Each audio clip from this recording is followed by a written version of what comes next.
Hey there, welcome back to another video. This time around, it is my review and rant on the 2016 horror film 31. Now, before I share my overall thoughts on this movie, I want to give a special shout out to Brock for requesting this review. If there is a particular film you would like to see me review or a topic you'd like to hear me discuss, feel free to donate to my PayPal. The link will be in the video description. Now, when it comes to this film, I have seen worse horror films. I have seen worse films in Rob Zombie's filmography. But I would argue that this is one of his most disappointing. And the reason why is this concept, this idea of 31, is actually a lot of fun. A horror-tinged take on The Running Man. If it was given to a different director, or if at least a different writer handled this material, this had potential to be legitimately good. But because Rob Zombie was the one who was writing this and was responsible for the story and the characters, it's a flat-out miss. It's an epic fail in so many ways, and it's so disappointing because there is a fun concept here. And Rob Zombie is also a filmmaker that is not an entirely incompetent guy behind a camera. Like, he knows his way around a camera. He knows how to set up shots. He knows how to create certain bits of atmosphere and mood. I like how he handles the grit of the film and how he handles the more grimy sort of aspects of horror. He really is good at bringing that kind of horror into the forefront. But he has this overinflated view of his abilities as a writer, because he's just writing and directing most of his films, and he's just not good. He's a really shitty writer. He struggles with writing plots and overall stories that engage the audience consistently. He struggles with characters and writing them in ways that aren't obnoxious, annoying, or stupid. And when it comes to his humor, he can't get past the juvenile, puerile lines of dialogue with, sucky fucky and suck on a fuck on a duck. He can't get past that. And I think for some people, I guess they're fans of this particular style because they find it funny. And, to each their own, but I don't find it funny at all. I find it more annoying and irritating than anything else because it comes across as so forced. None of these lines of dialogue come across as natural. Like, swearing works when it feels like there's a reason for it. It doesn't work when you're just swearing for the sake of some kind of aesthetic. And also, you have to stop being such a nepotist when it comes to casting for your films. He casts his friends and his family in every single movie, and it really makes a lot of his films seem stale and just dry because you're not getting a lot of new faces and a lot of new people in front of the camera. And in particular, he has this penchant for shoving his wife, Sherri Moon Zombie, down people's throats as if she's the next big thing. And she is not at all, one iota, the next big thing. And in fact, she isn't really big to begin with. She has all the acting talent of a porn star, but she's continuously just pushed in front of the camera as if she's some new up-and-coming rising talent. And I don't see it at all. And what's also really, frustrating and aggravating is there are actors in his films or actresses that are much more capable that are passed over in favor of his wife because of this nepotism, this Nimrod nepotism. And it's not like Sherri Moon Zombie is such a great or capable actress that she deserves and has really earned these particular roles. For instance, in this film, you have Meg Foster, who is a veteran actress who's been in a ton of films, has a lot of experience, and even in this movie delivers a really solid performance. And she's much more believable in sequences when she's supposed to be tough or badass. She has much more of a screen presence. And Rob Zombie, in all his infinite wisdom, doesn't make her the lead and actually kills her off at one point in the film. And still shoves his wife down your throat by making her the badass final girl. And it does not work. It doesn't compute. It's not something that's very effective because you don't buy Sherri Moon Zombie in this role of this badass final girl who survives this night of horror after she and her friends have been hunted down by these group of killers. It's not believable in the slightest because Sherri Moon Zombie, bless her heart, I think she's probably a great person and a nice gal, but she doesn't have an intimidating bone in her entire body.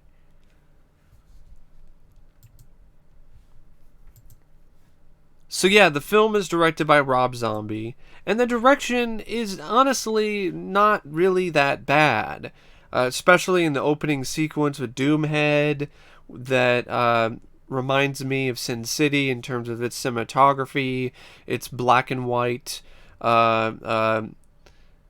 filters, and so on and so forth. Rob Zombie does a good job when it comes to maintaining a certain intensity in his films. And like I said, the grittiness, the grime, the dirty aspects of horror. But he's not nearly as competent of a writer. In fact, he's just an incompetent writer, period. A lot of his films don't make much sense. Even this one ends in a way which is like, what? So I guess Charlie's gonna die, Doomhead's gonna kill her, or they're gonna kill each other. Is this a setup for a sequel that is never gonna happen because this film didn't really do that well in home video, if I remember correctly? So why even end it that way to begin with? Just trying to be artsy-fartsy and pretentious. Which is ironic because there's a line of dialogue that Doomhead says where he's like, I don't want to come across as pretentious.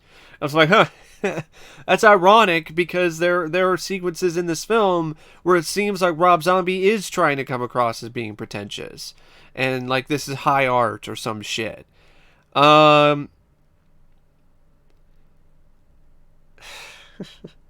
So you have this concept that has potential, but not only do you have a lead that's not intimidating, but you have these killers that are the complete opposite of intimidating.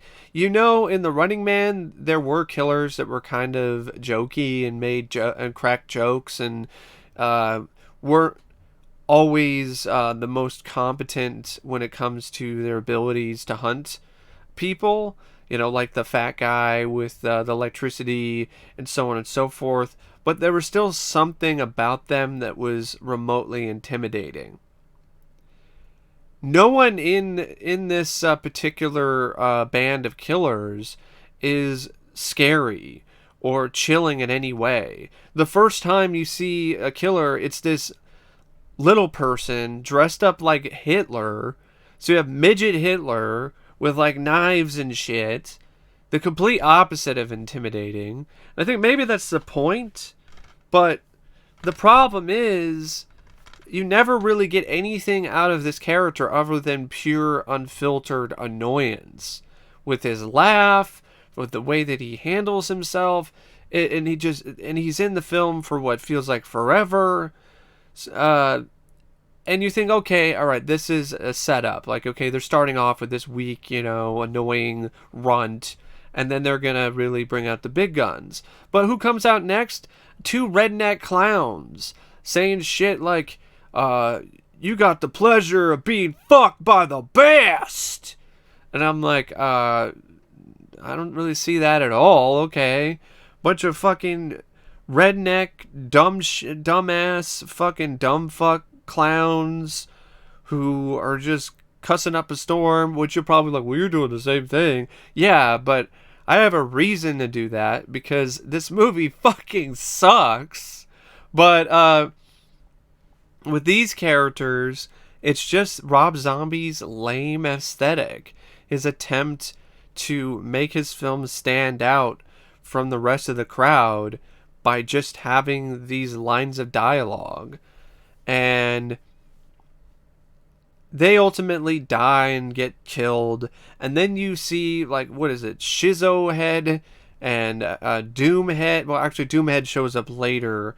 But you have, like, Death Head and, what is it? I think she's called, like, Sex Head or some shit. Because she's into, she's a really, yeah, Sex Head. Yeah, she really is called Sex Head. Wonderful writing, Rob Zombie. And she's dressed up like a discount Harley Quinn. And fucking Deathhead's supposed to be this intimidating presence, this big, tall motherfucker, and he's going around saying, I will fuck you!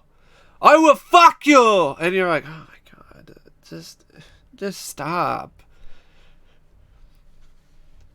The one character that is remotely intimidating that actually works is Doomhead. He shows up at the start and grips you by the throat and is actually talking to the audience in a brilliant bit of fourth wall breaking, and he's genuinely unsettling. And then he's out of the movie for a good chunk of it. You're left with these completely unintimidating jokes of killers and unlikable characters when it comes to your heroes, other than maybe Meg Foster, and she gets killed pretty quickly. So it's not like she really... No, actually, she stays in the film for a good chunk of it. But then she's not ultimately one of the final survivors. But I mean, you have guys like, you have Lawrence Hilton-Jacobs, you got Daniel Phillips, you got Meg Foster, Malcolm McDowell's in this as the guy who's hosting this murder party. Judy Geeson, Jane Carr, a bunch of other actors and actresses. And no one is particularly that likable when it comes to your heroes, other than maybe Meg Foster, but even she has some moments, like when she's talking about sucky, sucky, fucky, fucky, fucky, juicy, juicy, juicy, money, money, money. That's an actual line of dialogue in this fucking movie. You got Meg Foster embarrassing herself, talking about sucky, sucky, sucky, fucky, fucky, fucky, juicy, juicy, juicy, money, money, money.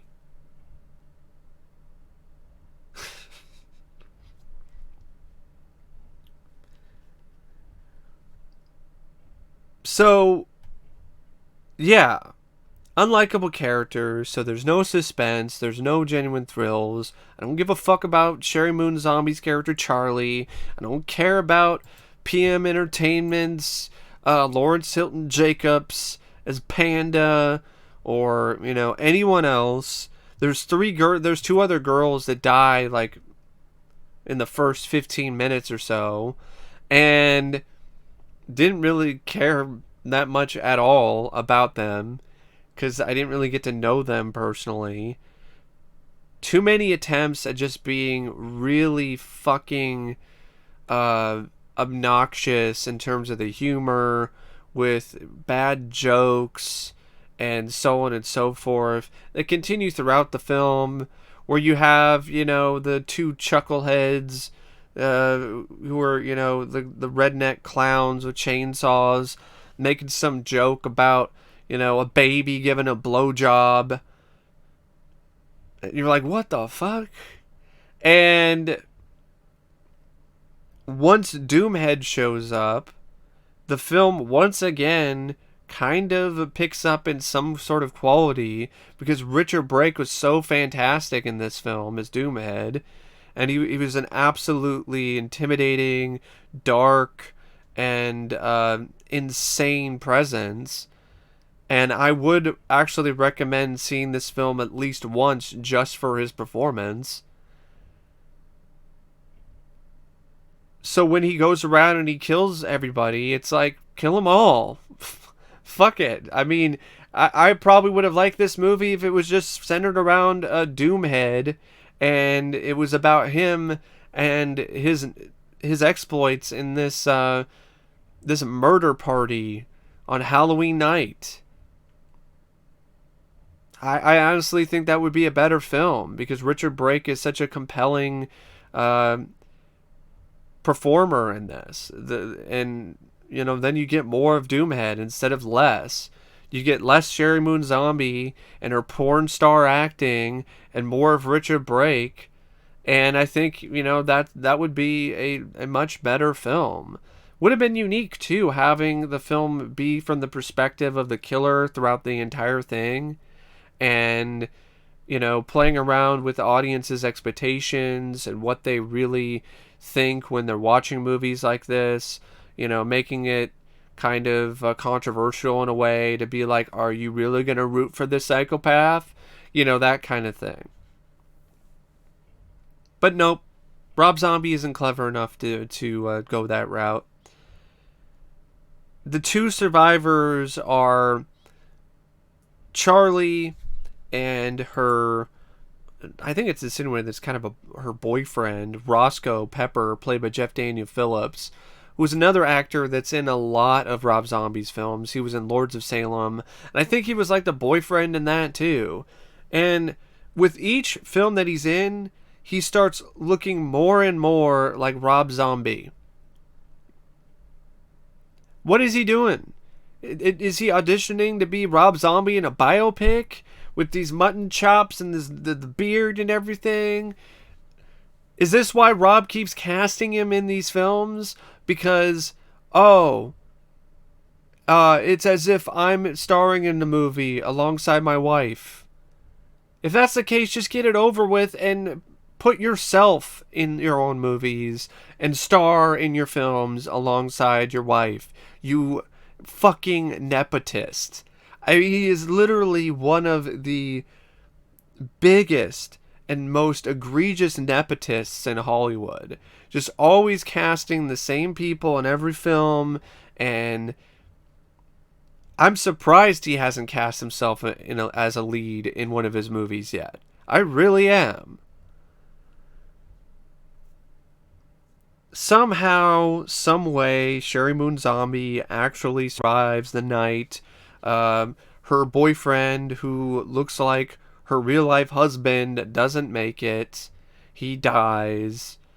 Doomhead kills him. Finishes him off because he was already, pretty much dying to begin with. And I don't really give two shits. And then you get to the climax and you think that she survived the night of terror, but Doomhead's there. It's about to kill her, but then an alarm goes off. Oh, she's beat the clock. And then she is an absolute mess. I mean, she's bleeding everywhere. She's probably going to die soon anyway because of loss of blood.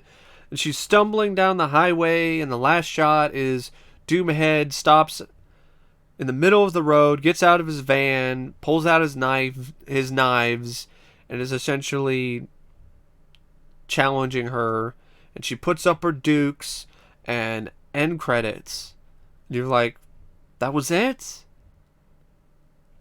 This could have been 31 minutes instead of an hour and something.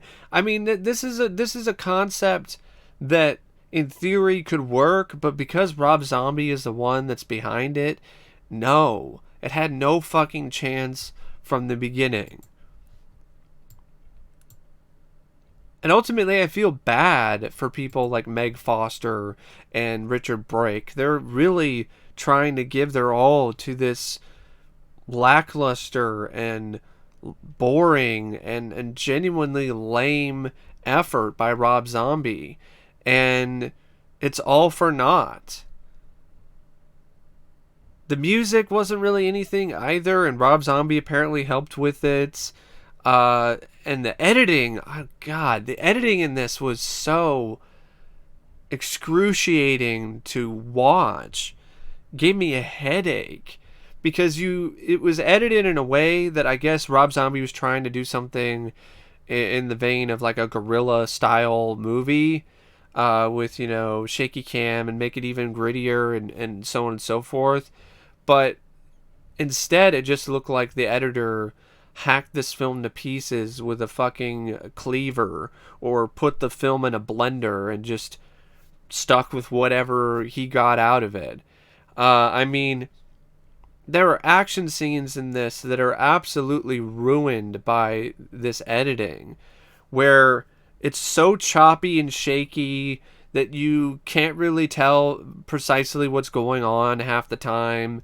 It hurts whatever choreography they're trying to go with. It also hurts the brutality of it. It's supposed to be this really brutal horror movie. Like, I mean, there's this review by Brad Miska from Bloody Disgusting. He says, 31 is brutal and uncompromised. Rob Zombie returns to his roots. I'm like, brutal? I barely see any of the fucking violence because the camera is fucking shaking all over the place. As if, he just put the camera on and strapped it on top of a fucking jackhammer. So, it's just shaking all over the place. Like it's lost at sea. And there's choppy edits everywhere. And apparently this was given an NC-17 initially, but then it was cut twice for an R. And I'm like, this didn't even get a wide theatrical release. Why didn't you just go with NC-17 and release a direct-to-video unrated? Maybe I might have liked it a tad bit more if, I could actually see what was going on. If the gore was actually something more unique or interesting in some way. You just had this clown guy who falls on top of a chainsaw. You have this other guy who gets, I think, beaten with a bat or some shit, or stabbed with something. You have it, the midget Hitler. He gets stabbed and then gets beaten in the head with a bat. And then you have like the discount dime store Harley Quinn who gets choked to death.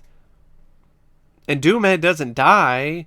So, and neither does Malcolm McDowell or this other gal.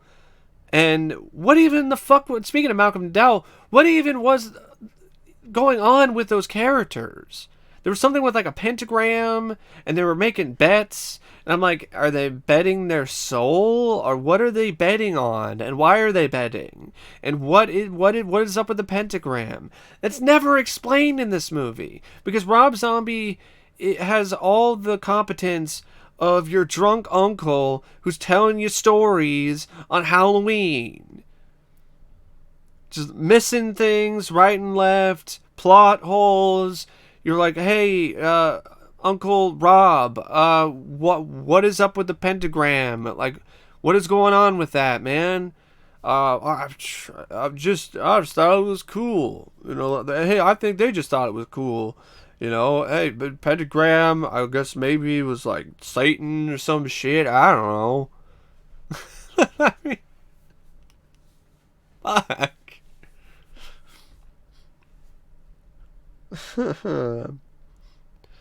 The cinematography isn't anything really that special either by David Daniel, and it's like 102 minutes, but it feels like it's a lot longer than that because there's so many moments where it just dies because you're not invested in these characters, you're not invested in the story, so it just becomes this boring stalk and slash movie where people are just wandering around in the dark and you're waiting for something to happen, waiting for somebody to get killed. And that's really all that goes on with this movie. I would say Rob Zombie's direction at times was alright. Richard Brake was great. Meg Foster, she did the best that she could with what little she had. And honestly, it was a massive mistake not to have her be the lead in this.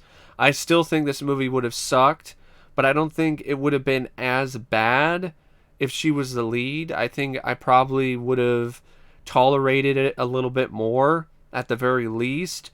Um, the gore is done practically, but the film is so dark most of the time, or the camera's shaking around so much, or the editing is so choppy, you don't really get to see much of it. You don't really get really a visceral punch from it, except for stuff like this. The idea of a woman being a living sex doll, like that was pretty visceral. I'll give the film that. Or the idea of eating your own friend at some sick, twisted dinner party. But other than those two things, there really wasn't any other effective horror in this film. And also, I would have liked to have more backstory on Malcolm McDowell and these characters and why they're kidnapping people and putting them through this horror Running Man. And I mean, you have this line of dialogue that insinuates that maybe some of these killers weren't initially killers to begin with.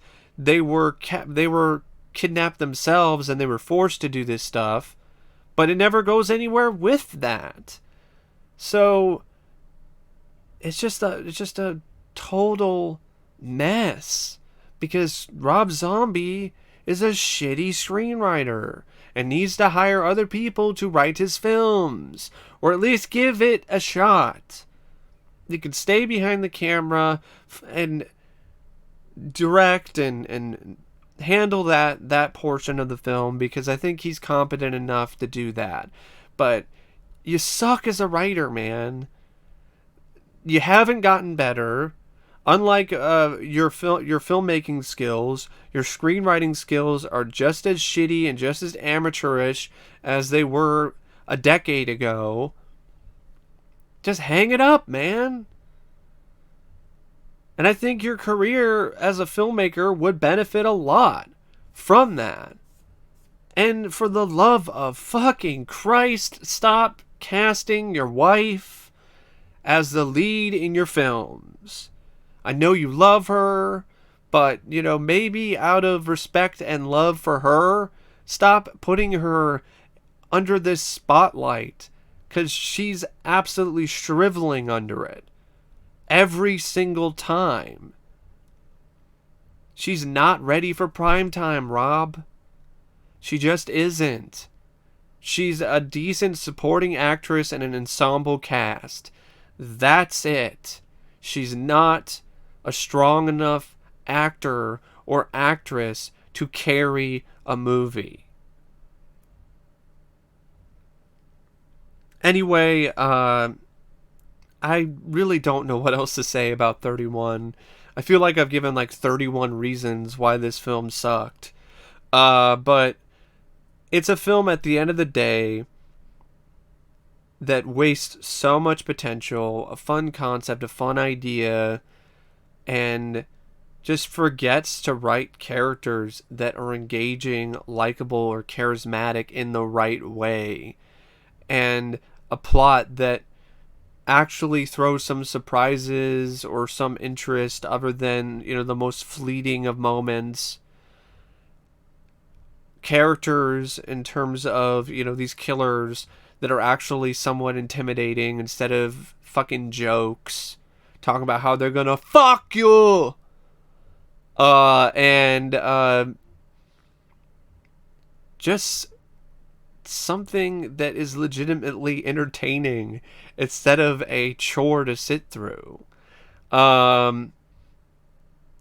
Yeah, I would not recommend this to most people, but I really do still think it's worth watching, or at least watch the scenes that Richard Brake is in. Maybe not watch the entire movie, just skip ahead and watch the Richard Brake scenes, because I think those are something that any fan of film or acting or psychotic performances really do need to see at least once, because he really was on his A game when it comes to his performance as Doomhead. But the rest of the film was D minus, or just an F. So yeah, I got nothing else to say about it except thank you for watching my review of 31, and as always, I'll see you later. See ya.